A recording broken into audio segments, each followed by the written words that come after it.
So we have a very good relationship. Putin has brought 11,000 North Korean troops to Ukraine's borders. The only winner, if we were to do that, is Putin. NATO has the ability to strike at any time, anywhere, in order to defend the alliance.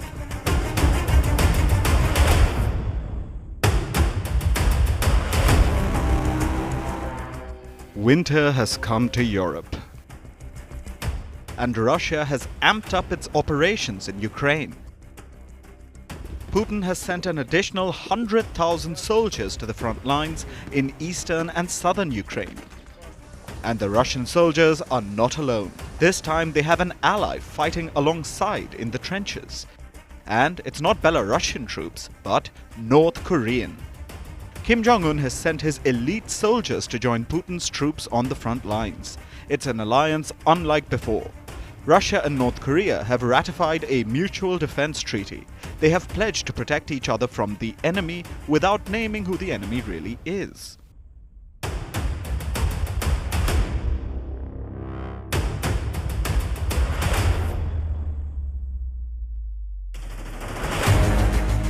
Russia still controls more than 1,000 kilometers of front line in eastern Ukraine. And Putin's troops are now making gains in the north as well, with two major pushes happening in the Kharkiv and the Sumy regions. And the Pentagon says that the North Korean troops are part of that offensive. North Korea is helping Russia in its aggression against Ukraine. At the same time, the support that Russia is providing to North Korea, potentially including support for its nuclear and missile programs, poses a threat to stability and security in the Korean Peninsula as well. So we're very focused on this. Putin has brought 11,000 North Korean troops to Ukraine's borders. This contingent may grow to 100,000. While some European leaders think about, some elections or something like this at Ukraine's expense, Putin is focused on winning this war. He will not stop on his own. However, the West's concerns don't bother Putin. He has a goal in mind. Putin wants to capture as much Ukrainian land as possible before Donald Trump returns to the White House, which is in January next year. For the next few days, Putin has the time to advance his military in Ukraine, and this has been clearly visible, with Russia launching major airstrikes followed by land incursions across Ukraine.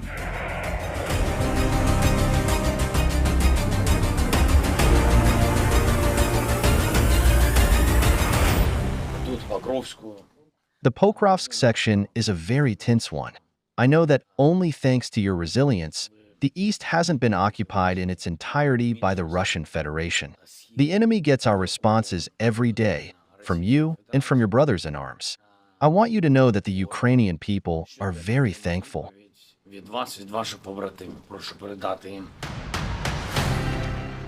But US President Joe Biden has given Zelensky a goodbye gift.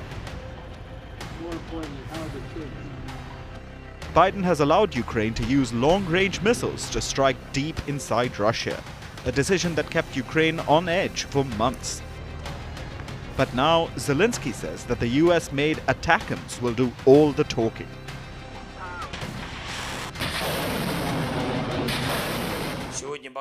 Today, there's a lot of talk in the media about us receiving permission for respective actions. But strikes are not carried out with words. Such things are not announced. Missiles will speak for themselves. They certainly will. Glory to Ukraine.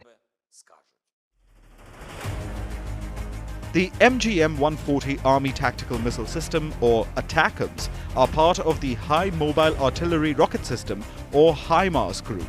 Made by the United States in 1991, these long-range supersonic tactical ballistic missile systems were delivered to Ukraine last year. They've been used extensively to strike Russian targets. They can be loaded with missiles which carry a unitary warhead or multiple bomblets, and can strike targets at a distance of 300 kilometers. Which means that with Biden's green signal, Zelensky is eyeing Putin's key military assets inside Russia, and joining the United States is the United Kingdom. Keir Starmer has allowed the supply of more Storm Shadow missiles for Kyiv, which will be used against Russia. So that is my clear message here. It's number one on my agenda.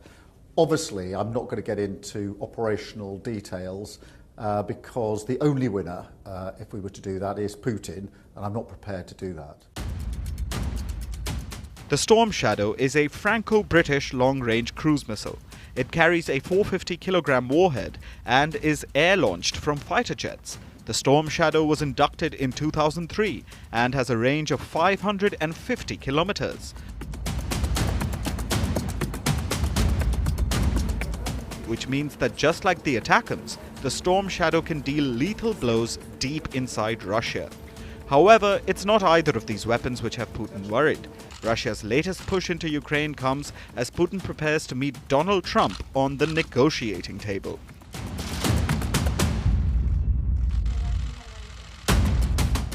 Donald Trump will be sworn in as the 47th president of the US in January next year.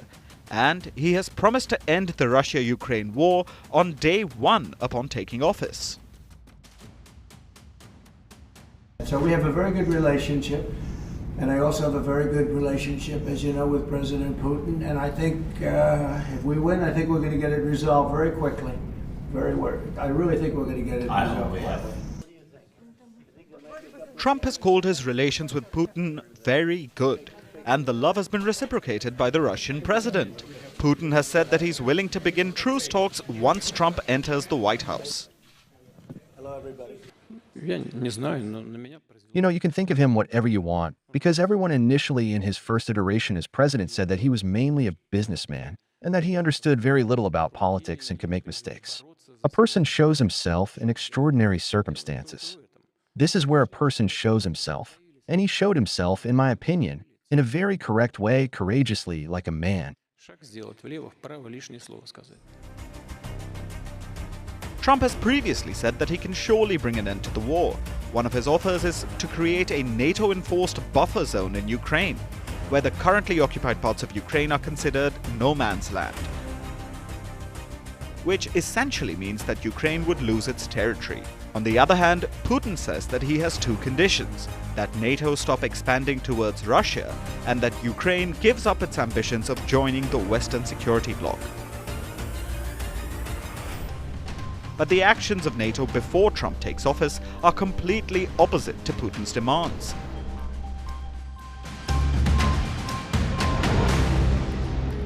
Donald Trump says he wants the war to end, but his NATO allies haven't gotten the memo. In fact, NATO nations are preparing for war. Poland has opened a new US missile base in the country, located a few hundred kilometers from Russia's Kaliningrad. Redzikowo will house ballistic missiles and defense systems. The base has been in the works since the year 2000, and it was only fast-tracked after Russia invaded Ukraine in 2022.